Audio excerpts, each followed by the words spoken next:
खाना खाने के बाद में अपने पहले पढ़ा था शुरुआत के अंदर, जिसको एंग्लो इंडियन 2 युवक है वो पिटाई कर रहे थे, तो उसको बचाया था वही व्यक्ति ये था जो आग पर चला था।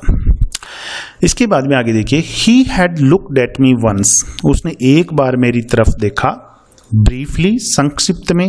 As he passed the handkerchief to me, जब उसने जो हैंकरचीफ जो था, रुमाल जो था वो मेरे को दिया, तो एक बार उसने थोड़ा सा मेरी तरफ देखा था। But when I went to speak to him, लेकिन जब मैं उससे बात करने के लिए उसके पास गया, ही लुक्ड अवे अगेन, तो वह दूसरी तरफ देखने लगा। So I kept my mouth shut, इसलिए मैंने अपना मुंह बंद रखा, मैं कुछ भी नहीं बोला, क्योंकि वो मेरे से बात ही नहीं करना चाहता था। If he wanted to pretend, pretend का मतलब बहाना करना, if he wanted to pretend, यदि वो बहाना करना चाहता था, दैट कि ही डिडंट अंडरस्टैंड इंग्लिश, कि वो इंग्लिश भाषा नहीं समझता था, then that was all right by me, तो ये मेरे लिए ठीक था। यानी इंग्लिश तो उसको आती थी, लेखक ने, राइटर ने तो पहले ही सुनी थी, जब उसको बचाया था तो उसने कहा था टाइमली इंटरवेंशन के लिए धन्यवाद, तो इंग्लिश तो उसको आती थी, लेकिन वो बहाना करना चाह रहा था कि इंग्लिश उसको नहीं आती, तो राइटर कह रहे हैं that was all right by me. Obviously, स्पष्ट रूप से, it amused him to listen, amuse का मतलब होता है आनंदित कर देना, खुश कर देना। इट अम्यूज्ड हिम, वो आनंदित हो गया था, टू लिसन, सुनकर, to the comments of the admiring crowd, comments, टिप्पणियां, ऑफ द एडमायरिंग क्राउड, प्रशंसा करने वाली भीड़, यानी जो भीड़ थी वो उसकी प्रशंसा कर रही थी, टिप्पणियां कर रही थी। गैदर्ड अराउंड हिम, जो उसके चारों तरफ इकट्ठी हो गई थी, जो भीड़ वो उसकी एडमायर कर रही थी, उसकी प्रशंसा कर रही थी, और उस प्रशंसा को सुन करके वो अम्यूज्ड हो गया था, आनंदित हो गया था, बहुत ज्यादा खुश था। The professor had by now, अब जो प्रोफेसर था, रिकवर्ड फ्रॉम हिज एनकाउंटर, वो अपने एनकाउंटर से रिकवर हो गया था, ठीक हो गया था, विद अ 5 टन ट्रक, जो 5 टन का जो ट्रक उसने अपने सीने के ऊपर से निकलवाया था, उससे वो अब उबर गया था, ठीक हो गया था। एंड ही केम ओवर, और वो आया, टू से इन हाल्टिंग इंग्लिश, हाल्टिंग मतलब टूटी फूटी इंग्लिश में कहने के लिए आया, that the fire walker would take a volunteer, कि अब ये जो फायर वॉकर है, जो आग पे चला है, would take a volunteer with him, ये अपने साथ एक वॉलंटियर को लेकर जाएगा, अक्रॉस द फायर ट्रेंच, ये जो फायर ट्रेंच है, आग की खाई है, इसके ऊपर से एक वॉलंटियर को ये लेकर के जाएगा, ये प्रोफेसर राव ने घोषणा करी। दिस, ये of course produced a big laugh, produce मतलब पैदा करना, एक बहुत बड़ी हंसी पैदा कर दी, यानी बहुत बड़ी हंसी वहाँ पे लोगों ने, जो क्राउड थी उनके अंदर पैदा हो गई। But I didn't join in, लेकिन मैं इसमें ज्वाइन नहीं हुआ, यानी मैं नहीं हंसा बिल्कुल भी। आई न्यू देन दैट, तब मैं जान गया कि I was going across the fire trench, कि मैं ही आग पर से चलकर जाने वाला था, यानी मैं ही वो वॉलंटियर था जो आग पर के चल के उसके साथ में, उस इंडियन व्यक्ति के साथ में जाने वाला था। ऑल थ्रू, हालांकि, the very thought of it, इसका विचार ही, made me go ice cold with fear, मुझे बर्फ जितना ठंडा भय के कारण बना रहा था। आइस कोल्ड विद फियर, यानी भय से मैं बर्फ जितना ठंडा हुए जा रहा था, इसको सोचकर भी कि मेरे को आग के ऊपर से चल करके जाना पड़ेगा। I walked over to the fire walker, फिर मैं चल करके फायर वॉकर के पास गया, आग पर चलने वाले व्यक्ति के पास गया, and stood in front of him, और जाकर के उसके सामने खड़ा हो गया। ही placed his hands upon my shoulders, उसने अपने हाथ मेरे कंधे पर रखे, एंड सेड, और कहा, वेरी क्वाइटली, बहुत ही शांति से कहा, so that none but myself, ताकि मेरे अलावा कोई और कुड हियर, सुन ना सके। इतना धीरे से कहा, इतना क्वाइटली कहा, ताकि मेरे अलावा कोई और ना सुन पाए। और क्या कहा था उसने? कहा, when you put aside your boots, put aside का मतलब होता है उतार कर अलग रख देना, कि जब तुम अपने जूते उतार कर अलग रखो, Sahib put aside your fear, तो अपना भय जो है, अपना जो डर है, उसको भी उतार कर अलग रख देना। The fire will not harm you, आग है वो आपको नुकसान नहीं पहुंचाएगी। उसने कहा कि जब आप अपने जूते उतारो तो अपना डर है मन में से वो भी निकाल देना, आग तुम्हें चोट नहीं पहुंचाएगी, नुकसान नहीं पहुंचाएगी। I set down on the ground, फिर मैं जमीन पर बैठ गया, एंड टुक ऑफ माई गाइटर्स, और अपने जो गाइटर्स थे, मोजे होते हैं, एक प्रकार के मोजे की तरह ही होते हैं जो घुटनों के ऊपर, यहाँ पे घुटनों के नीचे पिंडलियों के ऊपर पहने जाते हैं। सेना के जो लोग होते हैं सैनिक वो पहनते हैं। बूट्स, मैंने अपने गाइटर्स, बूट्स एंड सॉक्स, और मेरे जो मोजे थे जुराबें वो उतार दी मैंने। स्ट्रेंजली इनफ, अजीब तरीके से, हैविंग डन दिस, मैं ये कर रहा था, I know longer felt afraid, अब मुझे और ज़्यादा डर नहीं लग रहा था, मैं भयभीत नहीं था। ओनली इंटेंसली क्यूरियस, केवल मैं इंटेंसली मतलब अत्यधिक, बहुत ही ज़्यादा, क्यूरियस उत्सुक, मैं बहुत ही ज़्यादा अब क्यूरियस हो गया था, उत्सुक हो गया था। अब मुझे डर नहीं लग रहा था, मेरे अंदर डर नहीं था बल्कि उत्सुकता थी ये काम करने की। I walked across to the beginning of the trench, beginning मतलब शुरुआत में, I walked मैं चल कर गया, across to the beginning of the trench, उस खाई की शुरुआत में मैं चल करके गया, जो शुरुआती हिस्सा था वहाँ पर, and the fire walker splashed water, और जो फायर वॉकर जो था आग पर पहले चला था उसने पानी छिड़का, over my feet मेरे पैरों पर, and also over his own, और उसने अपने खुद के पैरों पर भी पानी छिड़का। He then spoke to me very softly, फिर वो धीरे से, बहुत ही सॉफ्टली मेरे से बोला,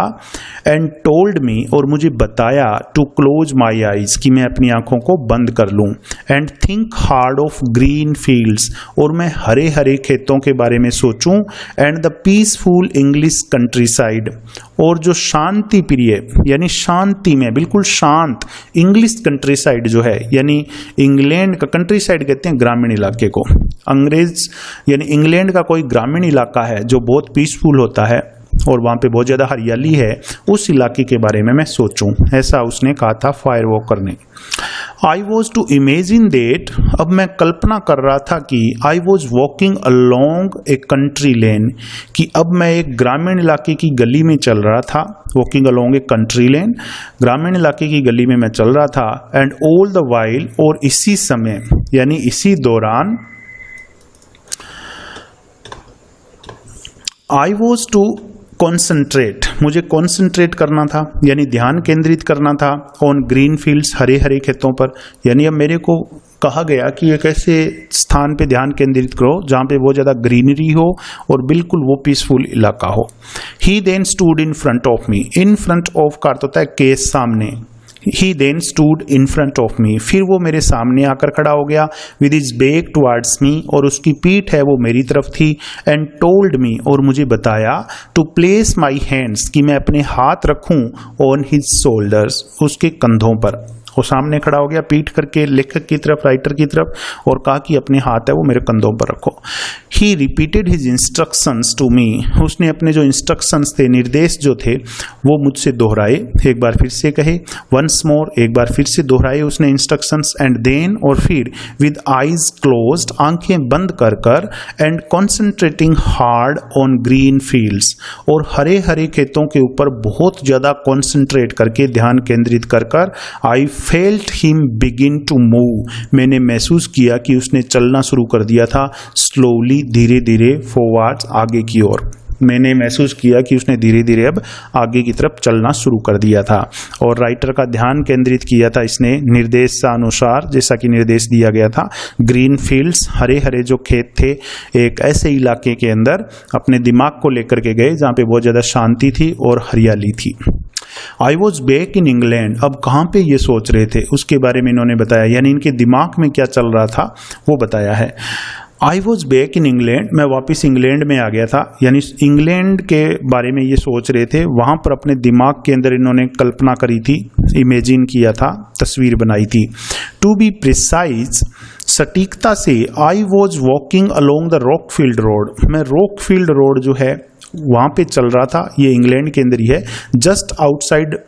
मॉनमाउथ नियर हेनरिक पार्क, ये इंग्लैंड की जगह है। कहाँ पे चल रहे थे, ये दिमाग के अंदर सोचा था इन्होंने, एक्चुअली के अंदर तो ये वहीं पे आग के ऊपर ही चल रहे थे, वो नंगानों पे ही चल रहे थे, लेकिन दिमाग के अंदर ये कहाँ चल रहे थे, रॉकफील्ड रोड जो है जस्ट आउटसाइड मॉनमाउथ, जो मॉनमाउथ के बाहर है, near Henry park, Henry park के बाहर, उसके पास में मॉनमाउथ नामक कोई जगह है इंग्लैंड के अंदर, वहाँ के बारे में ये सोच रहे थे। It was a stretch of road, stretch कहते हैं फैलाव, ये एक ऐसा सड़क का फैलाव था which I had walked along many times, जहाँ पर मैं बहुत बार चल चुका था। When I was living at Rockfield, जब मैं रॉकफील्ड के अंदर रहता था तब। In the early part of the war, युद्ध के शुरुआती टाइम के अंदर जब मैं रॉकफील्ड रहता था तो मैं इस जगह पर बहुत बार पहले भी चल चुका था। On either side of me, मेरे दोनों तरफ वर ग्रीन फील्ड्स, हरे हरे खेत थे। And the scene was infinitely peaceful, और जो सीन था, जो दृश्य था, इन्फिनिटली मतलब असीमित रूप से पीसफुल था, शांति में था। It was a lovely summer day, एक बहुत ही शानदार गर्मियों का दिन था। And I could feel the warmth, और मैं गर्मी महसूस कर सकता था, ऑफ द सन्स रे, सूरज की किरणों की, यानी सूरज की किरणों की गर्मी में महसूस कर पा रहा था। पेनिट्रेटिंग माई क्लोथिंग, पेनिट्रेट का मतलब भेदना, माई क्लोथिंग, जो मेरे कपड़ों को भेद कर मेरे शरीर से टकरा रही थी, सूरज की किरणें हैं उनको मैं महसूस कर पा रहा था। My mind was wonderfully and completely, wonderfully मतलब आश्चर्यजनक रूप से, कंप्लीटली मतलब पूरी तरह से, मेरा दिमाग आश्चर्यजनक रूप से और पूरी तरह से एट रेस्ट, शांति में था। And never before nor since, ना तो कभी पहले और ना आज तक, हैव आई अचीव्ड, मैंने प्राप्त की थी, that state of mind, state मतलब स्थिति, दिमाग की इस स्थिति को, दिमाग की इस अवस्था को ना तो मैंने पहले कभी प्राप्त किया था और ना ही मैंने आज तक इस अवस्था को प्राप्त किया था। तो इसने दिमाग के अंदर बहुत ज़्यादा ध्यान केंद्रित कर लिया था, अपने दिमाग को कंट्रोल कर लिया था, ऐसा ही इसको निर्देश दिया गया था A.D. स्मिथ को, राइटर को, और वैसा ही उन्होंने किया था। दिमाग के अंदर ये हरियाली के बारे में सोच रहे थे और पीसफुल स्थिति के अंदर अपने माइंड को ले गए थे। और ये चल कहाँ पे रहे थे? उस खाई के अंदर, उन गर्म कोयलों के ऊपर। सडनली, अचानक, I felt my self go cold, मैंने अपने आप को महसूस किया कि मैं एकदम से कोल्ड, ठंडा हो गया हूँ। As though the sun had disappeared, जैसे कि सूरज है वो डिसअपियर हो गया, गायब हो गया, बिहाइंड ए क्लाउड, एक बादल के पीछे। तो एकदम से इन्होंने महसूस किया कि एकदम से इनके अंदर शरीर को ठंड लगने लगी, जैसे कि सूरज है वो एक बादल के पीछे गायब हो गया। आई ओपन माई आईज, मैंने अपनी आंखें खोली। एंड आई वॉज बैक, और मैं वापिस आ गया था। एज बिफोर, पहले की तरह। Standing behind the fire walker, और मैं अब आग पर चलने वाले के पीछे खड़ा हुआ था। With my hand still resting upon his shoulders, और मेरे हाथ अभी भी उसके शोल्डर के ऊपर रेस्ट कर रहे थे, आराम कर रहे थे, यानी अभी भी मैंने अपने हाथ है वो उसके कंधों के ऊपर रखे हुए थे। ही टर्न्ड अराउंड, वो घूमा, एंड फेस्ड मी, मेरी तरफ चेहरा किया। And it was then that I realised, और तभी मैंने महसूस किया, that I was now standing with my back, कि मैं खड़ा हुआ था with my back to the fire trench, और मेरी पीठ है वो फायर ट्रेंच की तरफ थी। यानी पहले ये फायर वॉकर के पीछे था जब ये चल के गए थे, और फिर वापस वहाँ से घूम के आए, तो फायर वॉकर है वो आगे था, ये पीछे थे, वापस आ गए ये, तो फायर ट्रेंच है वो इसके पीछे थी। तो राइटर की जो पीठ है वो फायर ट्रेंच की तरफ थी, यानी ये चल के गए और उसके ऊपर चल के वापस आ गए थे। We had walked the length of it, हम इस फायर ट्रेंच की लंबाई में पहले चल के गए। एंड बैक अगेन, और फिर वापस आ गए टू अवर स्टार्टिंग पॉइंट, हमारे शुरुआती पॉइंट पर वापस आ गए चल करके। I never so the fire walker again, मैंने उस फायर वॉकर को फिर कभी नहीं देखा। I was completely bewildered, bewildered का मतलब होता है भौचंका होना, एकदम से आश्चर्यचकित हो जाना, अचंभित हो जाना उसको कहते हैं। आई वॉज कंप्लीटली बिविल्डर्ड, मैं पूरी तरह से भौचंका हो गया था। बाय व्हाट हैड हैपेंड, जो कुछ भी हुआ था, यानी आग के ऊपर ये चल के गया 10 फीट उसके साथ, और वापस चल के उस कोयलों के ऊपर गरम गरम अंगारों पे चल के वापस भी आया। तो ये कह रहा है ये जो हुआ था उससे मैं बिल्कुल बिविल्डर्ड हो गया था, इतना भौचंका रह गया था। एंड इन द एक्साइटमेंट, और इस उत्तेजना में, इस एक्साइटमेंट में, दैट फॉलोड, जो उसके बाद में हुई, when everyone came crowding around me, जब सभी लोग मेरी तरफ आके भीड़ बनाने लगे, यानी सभी लोग है वो मेरी तरफ आए। I lost site of him, तो मैंने उसको खो दिया, यानी जो फायर वॉकर था वो मेरी आंखों से ओझल हो गया। लेटर, बाद में, when just about everyone on the camp, जब सभी कैंप के अंदर, सभी लोग जो थे कैंप के अंदर उनकी तरह, had inspected my feet, अब क्या बता रहे हैं, लेटर बाद में, when just about everyone on the camp के अंदर जितने भी लोग थे, हैड इंस्पेक्टेड माई फीट, उन्होंने मेरे पैरों को इंस्पेक्ट किया, निरीक्षण किया, विच वर कंप्लीटली अनमार्क्ड, जो पूरी तरह से अनमार्क्ड थे, यानी एक भी निशान मेरे पैरों पर नहीं था। And I was once again allowed to put my boots on, और मेरे को एक बार फिर से अनुमति दे दी गई, to put my boots on. Put on का अर्थ होता है पहनना, मुझे अपने बूट्स है, जूते हैं, वो फिर से पहनने की अनुमति दे दी गई, यानी मैंने जूते हैं वो फिर से पहन लिए। I went looking for him, और उसके बाद में मैंने क्या किया, लुक फॉर का मतलब होता है तलाश करना। I went looking for him, मैं उसकी तलाश के अंदर गया, बट ही हैड डिसअपीयर्ड, लेकिन वो गायब हो गया था, जो फायर वॉकर था। ये वही व्यक्ति था जिसको राइटर ने बचाया था शुरू के अंदर, तो इसको ढूंढने के लिए गया, रुमाल वो लौटा चुका था, इसको एकदम से इसके हाथ में ठूंस ही दिया था, तो ये ढूंढने के लिए, लेकिन वो गायब हो गया था। I tackled the professor about him, tackle का अर्थ होता है स्पष्ट बात करना। I tackled the professor about him, मैंने उसके बारे में प्रोफेसर से स्पष्ट बात की, यानी स्पष्ट पूछा प्रोफेसर से कि वो व्यक्ति कहाँ पर है, जो फायर वॉकर था वो कहाँ पर है। बट ही कुड नॉट और वुड नॉट, अब यहाँ पे दो चीजें लिखी है, कुड नॉट या तो वो बता नहीं सकता था, या वुड नॉट या फिर बताना नहीं चाहता था, would not tell me anything, कुछ भी मुझे, या तो वो बता नहीं सकता था, उसको पता ही नहीं था, या फिर वो मुझे बताना नहीं चाहता था कुछ भी, तो कुछ भी पता नहीं चला राइटर को। द फॉलोइंग डे, अगले दिन,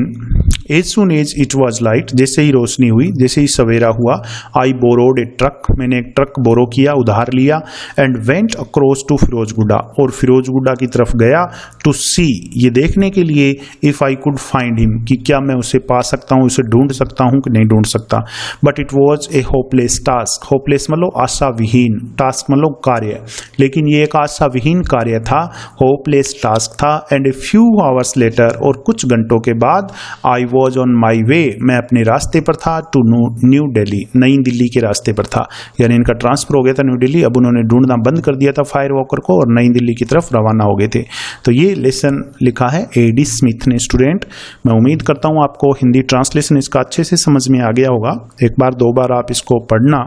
इसके क्वेश्चन भी मैं आपको कराऊंगा। अभी लेसन पूरे हो गए हैं, तो इसके बाद मैं क्वेश्चन के वीडियो आंसर, क्वेश्चन आंसर के जो वीडियो हैं वो आपको बताऊंगा, और आप अच्छी तरीके से अपने क्वेश्चंस हैं वो तैयार कर सकते हो। Thank you.